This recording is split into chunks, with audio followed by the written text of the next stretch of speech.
There is a verse in the Bible that almost no one has read, and what it reveals changes everything you thought you knew. It is not found in sermons, it does not appear in classes, and great scholars rarely dare to mention it. Because the death of Goliath was not the end of the story, but rather the beginning of a war that no one knows about. A hidden line between verses tells of warriors so fierce that soldiers tremble at the mere mention of their names. What that sacred text implies contradicts the version that has been told to us throughout our entire lives. What if Goliath was not a solitary monster, but rather the visible face of a lineage that survived the flood? What if his death triggered a chain of vengeance planned by beings of blood older than any kingdom known to man? That is the question that the Ethiopian texts and the Book of Samuel itself answer with a disturbing clarity. To understand what is written between those lines, we must return to the exact moment when Goliath fell face down. Israel celebrated as if the terror had ended, and mothers told their children that the nightmare had died. But among the clans linked to the ancient blood, the fall of the giant was not an ending, but rather a declaration of war. The Bible hints at this with a phrase almost imperceptible in the 21st chapter of the second book of Samuel. It speaks of those who were born of the giant in Gath, not of a single giant, but of an entire lineage, a bloodline. This means that Goliath was not a solitary anomaly on a hill, but rather the representative of something much greater. The traditions of the ancient Near East are clear about what happened when a sacred champion fell in battle. His brothers did not simply weep, they made a blood vow taken before men and their own gods. In that world, Goliath's death required a response that was being prepared as David walked away from the valley. The city of Gath was not just any city within the territory of the Philistines during that turbulent time. It was a border fortress, a strategic bastion that looked toward the lands of Israel with cold hostility. Archaeology shows imposing walls, heavy weaponry, and a culture that dominated iron before its rivals could catch up. Iron spears, broadswords, chainmail armor, these were not crude weapons, but rather tools of a rising power. And in that city, in its forges and war halls, lived men who did not forget and who did not forgive. This is where the biblical puzzle becomes perplexing for those who stop to read with care and calmness. The scriptures mention the Rephaim, the Anakim, and other strange groups that inhabited the land of old. Some scholars who read those passages attentively see clear patterns of unusually large warrior lineages, concentrated in certain cities, certain valleys, fortresses like Gath, Ashdod, and the highlands of the Anakim. Goliath of Gath fits perfectly into that genealogical map that the texts trace with unsettling precision. Ancient traditions outside the Bible whisper of beings that survived the flood, remnants of the ancient past. The Rephaim, the terrible ones, whose name lingered in the collective fear of entire peoples for long generations. Some did not see them as literal gods, but rather as hybrid warriors, taller, stronger, trained from childhood. Bearers of techniques and knowledge preserved from a lost era that the modern world has chosen not to acknowledge. They understood metallurgical secrets, advanced tactics, and fortress designs that surpassed what their time should allow. They were not just brute strength. They were living memories of a world that history does not officially reveal to us. If that is true, then the fall of Goliath was a blow not only against a man, but against an entire system. Against a lineage that considered itself superior and destined to dominate the people of God through sustained terror. And that leads us to a question that cuts like the blade of a newly forged sword in the dark forges of Gath. If Goliath was the visible champion, who was the true mind, the real leader of that lineage after his death? Who carried the ancient grudge once the giant of the Valley of Elah lay dead in the dust of defeat? In the silent spaces between verse and verse, the Bible hints that the war with giants did not end there. Later passages describe other enormous warriors, all connected back to Gath, all born of the giant. They emerge like shadows, each step reminding us that the ancient darkness has yet to accept its defeat. Some modern readers skip those verses, treating them as strange footnotes in a broader narrative. But those who pause discover a disturbing pattern that transforms the reading of David's entire reign. Israel was not fighting random enemies scattered across the territory surrounding its cities and borders. It was facing the final generation of a forgotten era, the last wave of Nephilim memory upon the earth. But to understand why that pattern is so disturbing, we must pause at the texts that very few have opened. The Book of Enoch, preserved intact in the Ethiopian canon, describes the origin of the giants in chilling detail. It speaks of the Watchers, celestial beings who descended to earth and united with the daughters of mortal men. From that union were born the Nephilim, giants who consumed the resources of the earth and began to destroy everything. The flood arrived, as traditions say, not just as punishment, but as the sole means to eradicate that tainted lineage. But some traditions hint that not all descendants of that mixture perished with the floodwaters, that there was a branch that survived, weakened, less powerful than its ancestors, but still bearing that ancient blood. And that branch found refuge in the coastal lands of the eastern Mediterranean, in cities like Gath, Ashdod, and Hebron. That would explain why the Bible records with such precision the names, places, and measures of those warriors. They are not decorative details. They are coordinates, markers of a lineage that the sacred writers wanted us to remember. The Book of Giants, found among the Dead Sea Scrolls in the caves of Qumran, adds another dimension to this narrative. It describes the giants not only as physical destroyers, but also as bearers of forbidden knowledge for humans. Metallurgy, strategy, astronomy, the art of war at a level that their contemporaries should not have reached yet. The Bible describes Ishbi-Benob's weapons as a spear and sword that shouldn't have existed in that era. That weaponry reveals exactly the kind of technology that ancient traditions attribute to the heirs of knowledge. Because iron was rare in that time in that region, mastering it was a military advantage of enormous proportions. And the clans of Gath had it long before any other people in those lands of the Mediterranean Levant. Where did that knowledge come from in a world that's still forged with bronze and stone in most of the territory? The apocryphal texts do not leave that question unanswered, and what they say is uncomfortable for conventional history. They say it was passed down from generation to generation by those who preserved the memory of the time before the flood. The text of the Book of Samuel describes David as already aged, a king worn down by years of campaigning and governance.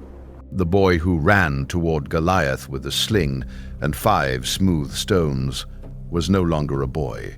He was an elderly man with history. Years had passed, wars had multiplied, and crowns had been worn with the weight they carry.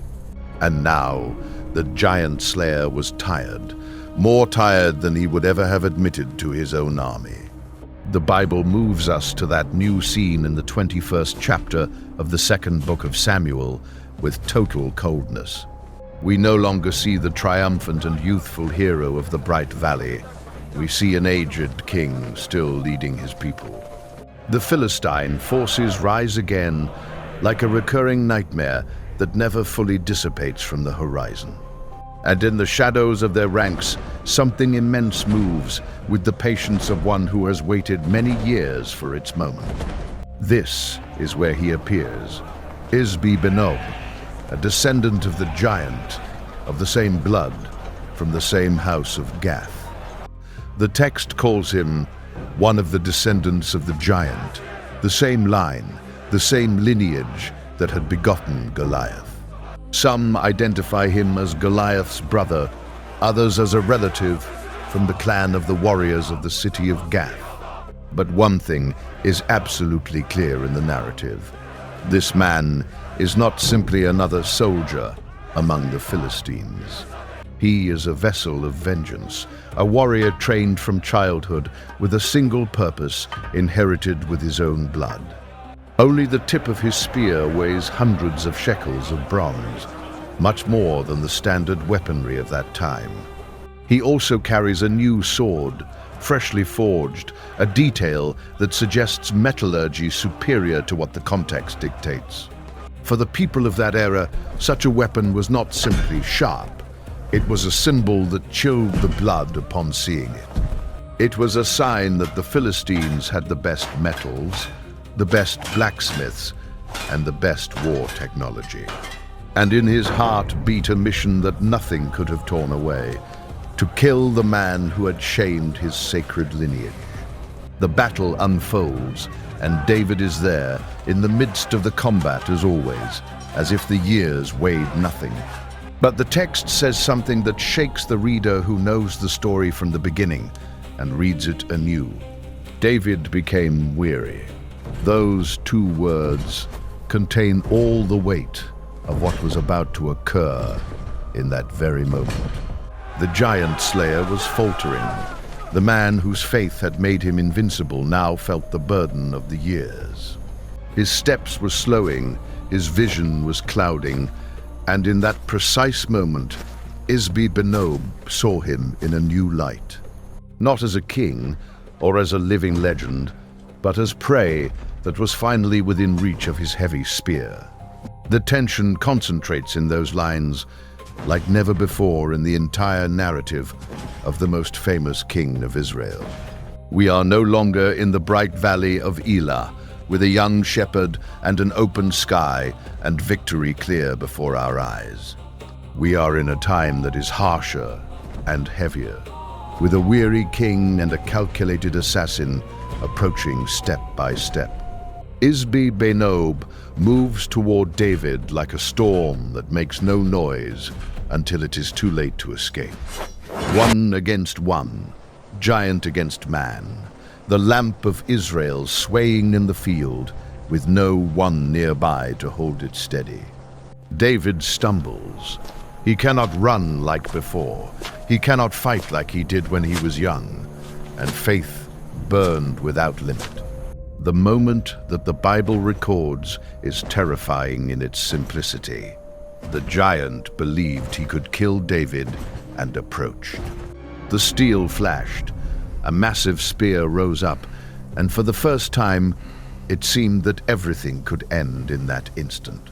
For the first time, in all the epic of the chosen king, it seemed that his story could collapse under a shadow of bronze. But the story does not end in that field, because someone saw what was about to happen and acted immediately. Abishai, son of Zeruiah, David's nephew, a warrior as fierce as he was loyal, saw the scene and closed the distance at once.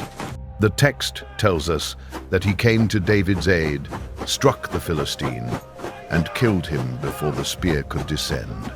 In a few lightning seconds, the vengeance of the house of Goliath was cut short by the next generation of Israel. The impact is not only that David almost died, that is already disturbing enough for any attentive reader.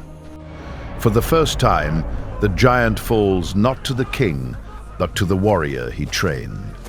That completely changes the meaning of the scene, because it is no longer just about rescuing an elderly king in battle. It's about passing a legacy, when one generation takes the torch that the previous one can no longer carry. After this, David's men make a solemn decision that the text records with the gravity of a decree.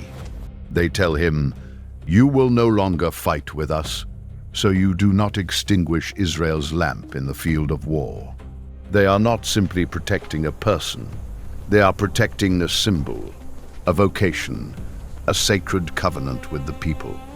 And what happened with Ishbi-Benob was not simply the rescue of an old king in a battle that could have been lost. It was the turning of an era, the moment when the men formed by David demonstrated that his legacy would survive them. Because after the fall of Ishbi-Benob, history does not stop. Rather, it intensifies with an almost liturgical cadence. The scriptures record something extraordinary. 3 more giants rise in rapid succession after the fall of the first, all linked to the same lineage, all descendants of the giant of Gath, all bearers of the same ancestral grudge. One by one they fall, not before David, but before the warriors shaped by his leadership, his courage, and his faith. This is not a narrative coincidence, nor a series of random skirmishes in the disputed territory of Israel. The Bible presents 4 consecutive battles, each linked to the same lineage, each with the same outcome. The end of a people whose roots extend back to the era before the flood that erased the ancient world. For centuries, scholars read those passages as isolated events with no systematic relation to each other in history. But placed one next to the other, the picture becomes clearer and heavier than any superficial reading reveals. They were not fighting against ordinary armies, but against the bearers of an identity that refused to extinguish. Each victory for Israel was not just territorial, it marked the definitive end of an era that refused to fade away. This was not simply another military campaign among the many that marked the reign of the famous King David. It was a theological turning point, the fulfillment of a promise older than David himself and than Moses. A promise pronounced in Deuteronomy and echoed throughout the Book of Judges and the books of Samuel, that the Lord would drive out the Rephaim and the Anakim from the land promised to his chosen people forever. Goliath and his brothers were not random anomalies of chaos. They were the last shadows of a lineage with deep roots. A lineage that had dominated the land in the darkest times and that refused to surrender before the advance of Israel. Let us consider the giants mentioned in those final battles that the sacred texts describe with surprising detail. Saph was struck down by Sibbecai. Another giant fell before Elhanan, son of Jair, in a battle that no one knows yet. And then the most disturbing of all, the warrior with 6 fingers on each hand and 6 toes on each foot of his body, a physical trait linked in ancient traditions to the clans of giants who lived east of the Jordan River. He challenged Israel with his taunts until Jonathan, son of Shimeah, ended that challenge definitively. Each battle resonates like a silent echo of the Valley of Elah, but this time, David does not sling the stone. This time, the mantle passes, the next generation rises, and fights the battles that close the era that David began. If those 4 battles had not been fought, the account of the giants in the history of Israel would remain incomplete. We would only know the story of Goliath and assume he was a solitary phenomenon in a specific episode of the past. But the Bible reveals that David's world continued to be haunted by ancient blood and wars from very remote times. Legends carried forward in the strength of imposing warriors who believed that the God of Israel could fall. Goliath was not a decorative myth, nor were his brothers literary adornments in a text that did not need them at all. They were the last witnesses of a prehistoric past, a time when the powerful of old still walked the earth. And the reason that era ended was not that Israel was stronger in military or strategic terms. It was because the God of Israel fulfilled his word with a precision that the sacred texts record without exaggeration. When the dust settled and the giants lay dead in the field, something monumental changed in human history. A door closed silently. The era of the Rephaim warriors came to an end with those last 4 battles. The era of the Anakim fortresses, of the warriors of mixed blood, of the memory of the world before the flood, ended. And the legacy of David acquired a deeper meaning than simply being a king, poet, or great conqueror.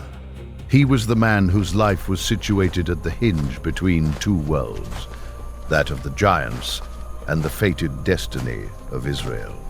Most never hear about those dark verses, overshadowed by larger and more well-known stories in the text. But without them, we would never understand why the Bible speaks so confidently about the end of the Rephaim in the land. Without those verses, we would never see how God uses one generation to finish what another generation barely began. There is something in those texts that the most conservative scholars dare not deny clearly: the coherence of the pattern. It is not folklore, it is not fantasy, it is a narrative that fits precisely into real history. The Ethiopian Bible, the apocryphal books of the Second Temple, and the Qumran texts add layers that common readings omit. They speak of beings who preserved knowledge from before the flood, of warriors who bore the ancient mark in their bodies, of a conflict that was not merely territorial or political, but that had deeper dimensions than what we see today. The Ethiopian manuscripts of the Book of Enoch describe the Watchers and their offspring with terrifying clarity. Beings who transmitted metallurgical knowledge, war tactics, and a will to dominate without limit or scruple. And those sons, according to those traditions, did not disappear entirely with the flood, but left visible traces afterward. The Rephaim of Gath, the Anakim of the highlands, the warriors of the east, did not arise from nothing without origin. They were the echo of something earlier, a physical remnant of an era that God had tried to erase with the floodwaters. What makes the account disturbing is not that it is impossible to believe, but that it fits too well to be ignored. Every geographical data point, name and weapon weight consistently points in the same direction, without exception, towards a specific traceable lineage that thrived in Canaan for centuries before vanishing from history. A lineage with centers in specific cities that dominated specific technologies and shared peculiar physical traits. And that lineage had its last chapter in the fields of David's reign, not as a coincidence, but as a closure. Scholars studying the Hebrew texts point out that the term Rephaim has connotations that go much further. It does not only mean giants in the physical sense, but carries the semantic weight of the dead, the specters of the past, as if those who used that term wanted to convey that those beings belonged to a world that should have already died. And yet they were still here, on the earth, claiming a space that, according to divine promise, no longer belonged to them. Ishbi-Benob was therefore not simply a Philistine warrior with a personal grudge against the aging king of Israel. He embodied that resistance, the last effort of a line determined to reclaim what it believed was rightfully theirs. His attack was not random nor solely personal. It was the culmination of a war that began long before the Valley of Elah. A war fought not only with spears and swords, but with identity, with memory, and with the will to not disappear. That is why the biblical text records that moment with such attention and does not omit it in favor of more glorious tales. because what almost happened in that field was not simply the death of an elderly king exhausted by his campaigns. The fear that Israel's light could be snuffed out by the shadows of the ancient world loomed large in their minds. Abishai did not just save David in that decisive moment of which history keeps almost no memory among its pages. He saved the continuity of a story that from Moses to the prophets pointed to something greater than a human king. And when David's men told him that he would no longer go out to battle, they were not saying he was too old to fight. They were telling him that his role had changed, that the chapter of the giants he began would be closed by other men. And so it was with Saph, with the giant struck down by Elhanan, with the warrior of the 6 fingers who fell before Jonathan.